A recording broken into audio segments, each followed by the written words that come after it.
What's going on, everybody? It is your host, Dr. Splash, and I saw Superman last night, and I had set out initially to give a reaction, go live after, but I took some time to think about the film, went to bed, woke up, and my stance on it changed a little bit, so I'm kind of glad I did that. But if you guys love when I talk about current topics, review things and such, make sure to smash the like button.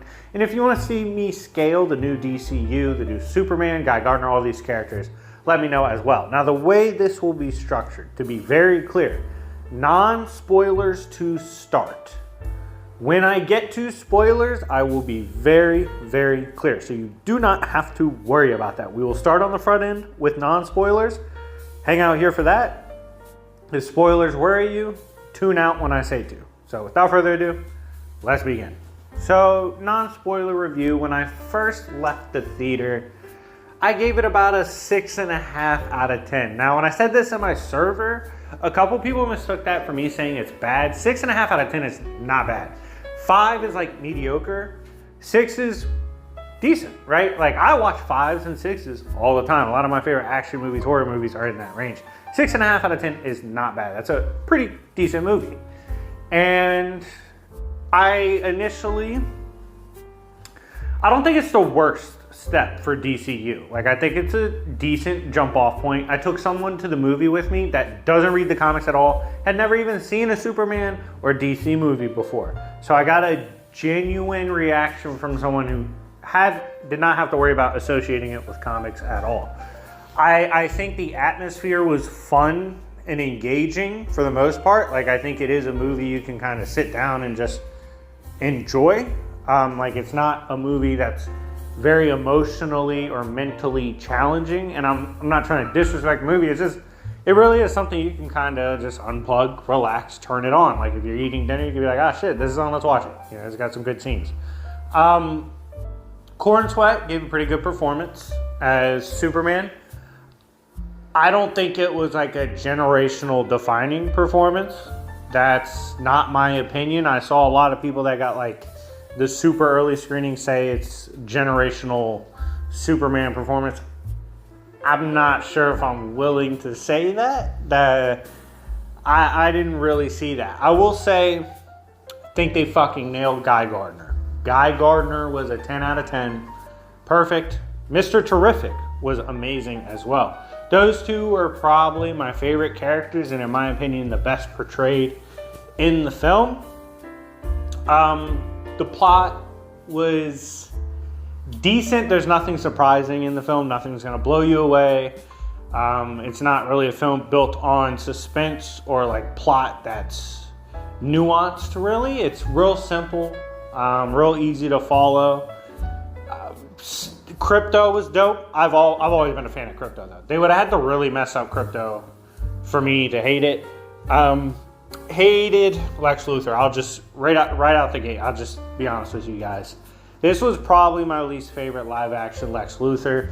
If you would have told me that there would be a Lex Luthor I did not like more than Jesse Eisenberg's, I would have called you a mad lad. I didn't like Jesse Eisenberg. I didn't hate it, but I was like, it's definitely not great. You know, I want a Chad fucking Lex Luthor. I want the Lex Luthor that was going band for band with Brainiac, all right? Like, that's my Lex. That's my Lex. Justice League animated, evil light-skinned Lex, go, right? We need some shit like that.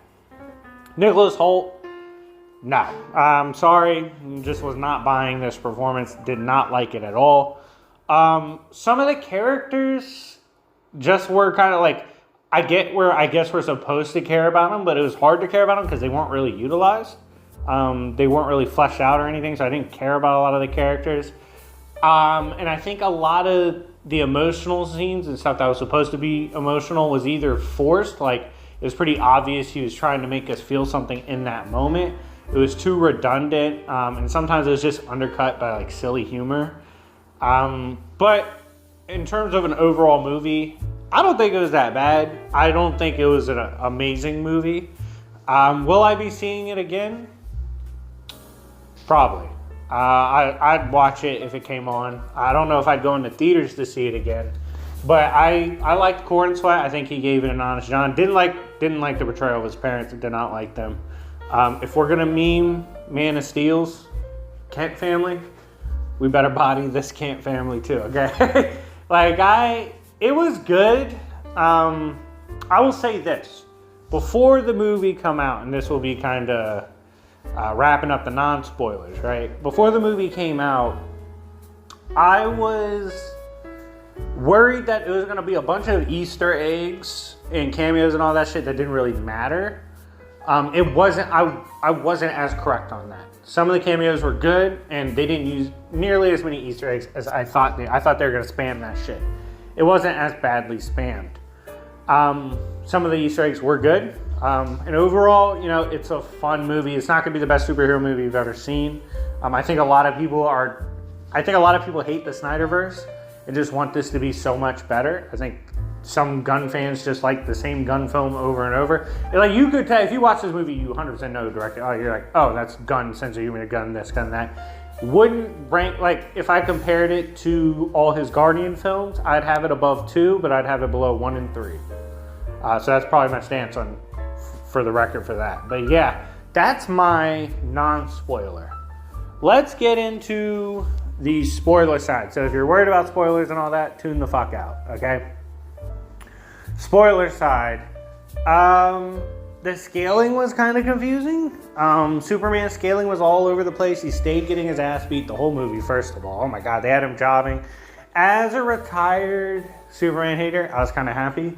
But him, struggling with buildings, but then he can't pull away from a black hole, but his breath can pull him and several others, or propel him and several others away.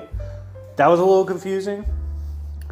Guy Gardner boxing up a fucking, what was implied to be Mr. Mixie, or an imp like Mr. Mixie, a dimensional imp. What the fuck was that? Guy Gardner should not be boxing with them. They shouldn't be boxing, to be honest. Any of the characters that were there. Hawkgirl was not used enough. I would have liked to see more of Hawkgirl, and I'm actually speaking on this heavily so because I saw an interview with the actress, and she's very knowledgeable on comic books, is a serious comic book head. And it would have been cool to see someone that appreciates the material that much in the nuance of that particular Hawkgirl. It would have been cool to see her get more shine. Didn't really see her much. I thought she could have been used more. I already talked about how I hated Lex. The way they used Ultraman was stupid. Basically, Lex was controlling Ultraman like a Game Boy. He was like B6, and B6 would be like an elbow, and he'd be A1, and that's an uppercut, and he would just do that. Why wasn't Superman just fast enough to blitz before Luthor could think to say what was going on? Little shit like that with Superman. I'll just get to it. I think they made Superman kind of an idiot in this. He was kind of retarded. Well, why is Superman so dumb? I can get some of the boyish innocence of trying to be nice to everybody, but there's a lot of points where he was just stupid. Just making stupid decisions. Terrific was sick. We need a spin-off Mr. Terrific show. I'm all in on how they portray Mr. Terrific. I thought they got him down well. Supergirl's cameo at the end was amazing. It looks like at the end All-Star Superman is hinted at. I don't know. Is that potentially something now that I'm thinking about it? That'd be interesting to see that be the case. I don't know if that ever happened though. But this is a movie that could have been a lot worse and could have been a lot better. And I think I'm okay with what we settled for, right? I think Gunn played it safe in this movie. Metamorpho, let me know how y'all felt about how he was used. Obviously, he's a lot different than in the comics. In the comics, Krypto's a lot smarter than what they showed. But I've always been a Krypto fan, man. I'm glad we got Krypto. Supergirl, like I said, was perfect. Her even getting drunk on planets with red suns ties back to post-crisis. I really fucking liked that addition. I think it was a strong ending to the movie, too, because I don't want this to come across as extremely negative. The way they tied everything together in the end, the last 15 to 20 minutes, I really enjoyed. I was happy with how it kind of ended. So I do want to give Gunn credit for that. And overall, I don't think this is a game-changing movie. I don't think this is going to push the genre forward. This isn't something I saw and I was like, oh my God. DCU is saved. Dope to see Peacemaker get the cameo. Fucking love Peacemaker. Excited for season 2. But yeah, it wasn't anything crazy. Would I encourage people to go see it? Sure. Like, I'm sure, especially if you don't really read the comics, don't really read Superman comics, I think you'll really like this movie. But yeah, was it the greatest thing ever? Definitely wasn't the worst. I liked Cornsweet as Superman. Loved Guy Gardner. Loved Terrific. Hated Lex Luthor. But yeah, let me know what you guys think. I'm dropping another video today as well. But yeah, anyways, it's been your boy, Dr. Splash. And remember, it's Yancey Street, bitches.